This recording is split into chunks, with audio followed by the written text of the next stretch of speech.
मेरे सभी सम्मानित मदरसा आधुनिकीकरण शिक्षक साथियों को मेरा नमस्कार।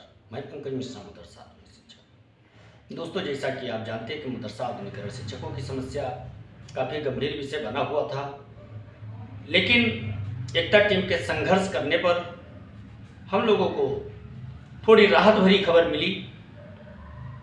उससे थोड़ा हम लोगों का आत्मविश्वास बढ़ा और एकता की टीम लगातार संघर्ष कर रही है। हम लोगों की समस्या के समाधान के लिए एकता की टीम जी जान से लगी हुई है। दोस्तों, अब होना ना होना बात की बात है, लेकिन संघर्ष निरंतर जारी रहना चाहिए। और जिस हिसाब से मंत्री महोदय जी ने जितनी गर्मजोशी के साथ सिकंदर बाबा को बुला करके कहा, उससे तो यही लगता है कि हम लोगों का पूरा काम हो गया है। लेकिन कुछ रुकावटें आती रहती हैं जो तकनीकी रूप से उसमें सभी लोग बेबस हो जाते हैं, चाहे वो सिकंदर बाबा हों, मंत्री महोदय जी हों, या मुख्यमंत्री महोदय जी हों, या अदरवाइज कोई भी हो।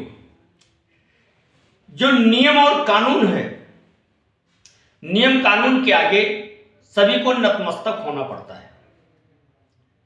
दोस्तों, 21 तारीख को लखनऊ बेंच पर आधुनिकीकरण शिक्षकों को लेकर के फाइनल डिसीजन आ सकता है, लेकिन एक पक्ष यह भी है कि अगर इस समय हम लोगों का यह कार्य नहीं हो पा रहा है तो उसमें रुकावटें में सबसे अहम भूमिका कोर्ट का भी है। कोर्ट की वजह से सरकार को भी बहाने मिलते हैं और कोर्ट के नाम पर आधुनिकीकरण शिक्षकों से वसूली की गई और बार बार की जा रही है। अब दोस्तों, जब थोड़ी सी चांस बनती दिखी और ऐसा लगने लगा कि अब हम लोगों का काम फाइनल है, हालांकि उसमें कोई संदेह नहीं है, आपके काम को होने में निश्चित तौर पर आपका काम होगा। कोई भी रुकावट आवे, उस रुकावट को भी दूर किया जाएगा। धीरे धीरे ही सही, थोड़ा वक्त ही सही, लेकिन जो काम होगा बहुत ठोस होगा। दोस्तों, कुछ शिक्षक साथियों ने मेरे पास फोन किया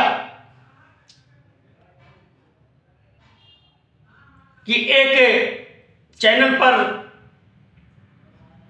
यह चल रहा है कि अभी स्कीम में नए प्रस्ताव में कुछ देरी हो सकती है। एक शिक्षक साथी ने फोन किया कि सरकार नए सिरे से भर्ती करने पर विचार कर रही है। एक ने फोन किया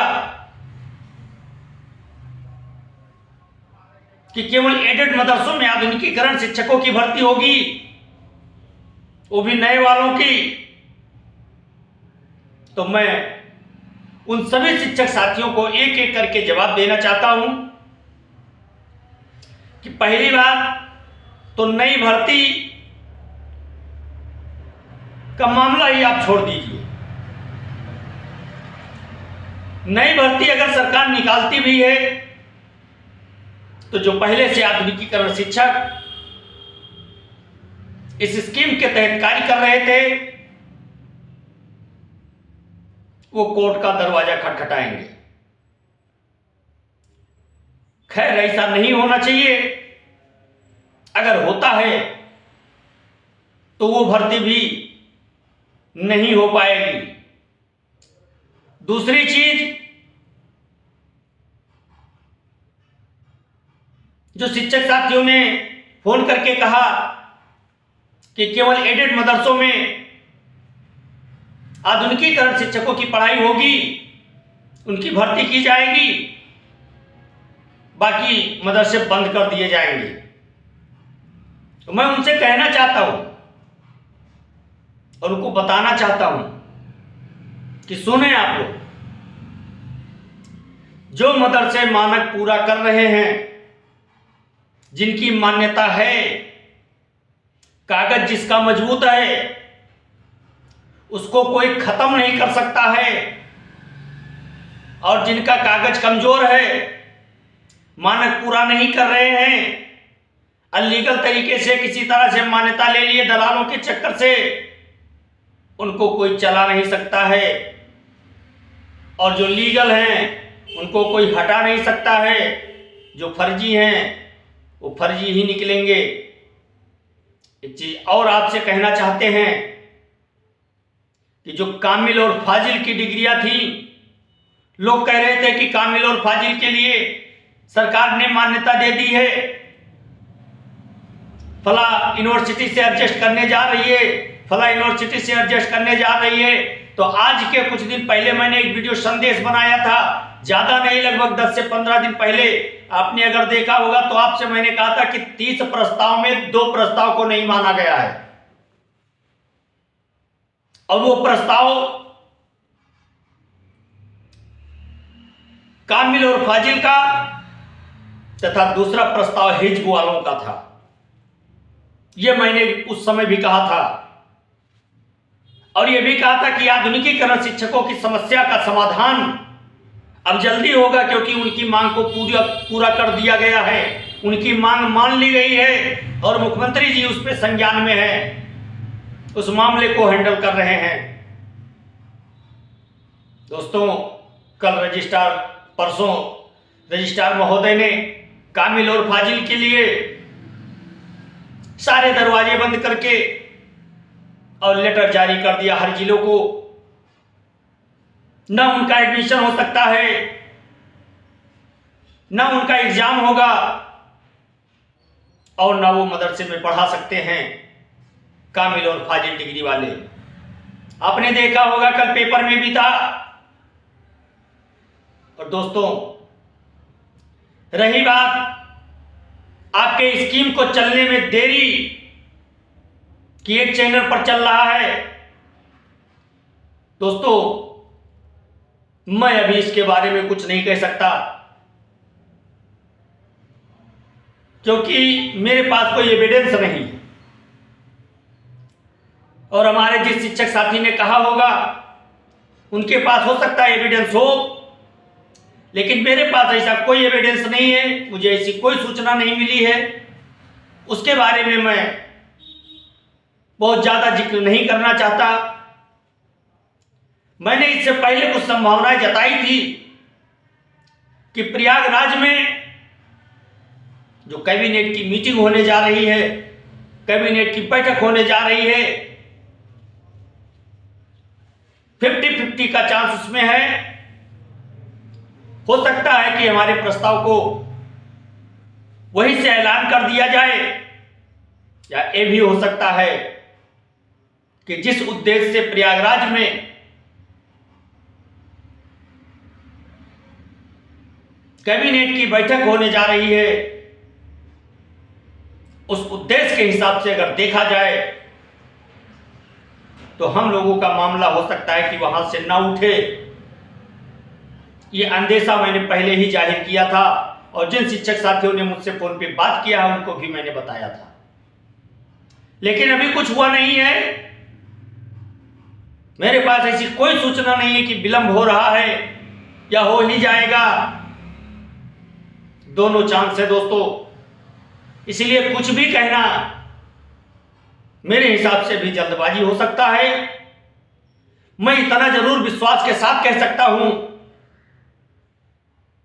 कि अगर 22 तारीख को आधुनिकीकरण शिक्षकों का जिक्र नहीं किया जा रहा है, इनके मामले को टाला जा रहा है, तो इतना मान करके चलिए कि फरवरी में बजट की उम्मीद कम करना।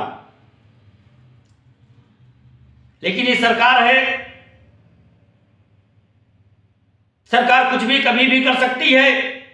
सरकार अगर चाहे तो आंतरिक बजट पेश कर सकती है, इमरजेंसी मीटिंग बैठा सकती है, जैसा कि लगभग दूसरे और आखिरी मंगलवार को कैबिनेट की बैठक होती है, उसमें भी आपके प्रस्ताव को पास किया जा सकता है। कुछ भी कहना भी जल्दबाजी हो सकता है दोस्तों, लेकिन इतना मैं जरूर कह सकता हूं कि ये स्कीम भी हमारी चलेगी, बकाया भी हमारा मिलेगा।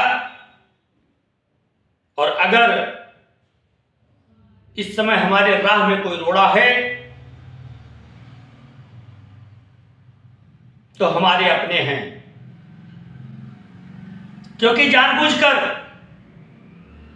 इस मामले को और लटकाने का प्रयास किया जा रहा है। और हमारे संगठन का बहुत बड़ा नेता इस मामले में ज्यादा इंटरेस्टेड है। सूत्रों के हवाले से यह सूचना मिली है कि एक संगठन के बहुत बड़े नेता इस मामले को चाहते हैं कि अभी कुछ दिन और चले। कहीं से ऐसी सुगबुगाहट हुई है, उन्होंने ये बात नहीं सोचा होगा कि मैं इनके बीच में बात कर रहा हूं तो हो सकता है कि ये कहीं और बता दें, लेकिन ऐसी बातें हुई हैं कि वो नहीं चाहते हैं कि अभी ये मामला हल हो जाए दोस्तों। लेकिन आप अपने खुदा पर, अपने भगवान पर पूर्ण विश्वास रखिए कि इन लोगों के मुंह में कालिक लगाने का कार्य एकता टीम करेगी। और एकता की टीम आपके लिए हरदम आपकी समस्या के समाधान कराने के लिए हमेशा संघर्षरत है दोस्तों। और इतना मैं जरूर कह सकता हूं कि जब कोई शुभ कार्य होना होता है तो उसमें रुकावटें बहुत आती हैं, क्योंकि सच्चाई को हराने वाला सच्चाई के ऊपर हावी होना चाहता है, लेकिन सच्चाई किसी से छिपती नहीं है। सत्य परेशान हो सकता है लेकिन कभी पराजित नहीं हो सकता है दोस्तों। वही चीजें चल रही हैं। पहले जब ऋषि मुनि घनघोर जंगलों में जाकर के और जब त्याग तप तपस्या करते थे तो राक्षस उस यज्ञ को विध्वंस करने के लिए मांस मदिरा फेंक दिया करते थे और यज्ञ को विध्वंस कर देते थे और उन साधु संतों को मार दिया करते थे और अपना भोजन बनाया करते थे। लेकिन एक दिन वो ऐसा आया कि इस पृथ्वी को राक्षस विहीन कर दिया गया दोस्तों। वही कहानी हम लोगों की है। अगर एक कोई आगे बढ़ता है समस्या का समाधान कराने के लिए तो दूसरा उसमें उसका वीक पॉइंट ढूंढता है। किसका वीक पॉइंट क्या है उसको ले जाकर के विपक्ष के वकील को, अधिकारी को, कर्मचारी को कानाफूसी करता है कि इससे भी ये मामला उलटक सकता है। ये चीजें चल रही है दोस्तों। घर का भेदी लंका ढावे। लेकिन दोस्त सिकंदर बाबा, दानिश आजाद अंसारी साहब, इसरार अहमद इदरीसी साहब, सुनील सिंह जी इस समस्या का समाधान अवश्य कराएंगे और हमको इनके पहुंच पर, इनके संघर्षों पर पूर्ण विश्वास है दोस्तों। और आप लोग दुआ करें कि हम लोगों का कार्य जल्दी से जल्दी हो सके और हम लोग फिर अपने परिवार के साथ खुशहाल जीवन जी सकें। इसी आशा उम्मीद के साथ आज के लिए बस इतना ही। सुबह फिर उपस्थित होऊंगा नए अपडेट के साथ। तब तक के लिए नमस्कार। जय हिंद, जय भारत, भारत माता की जय।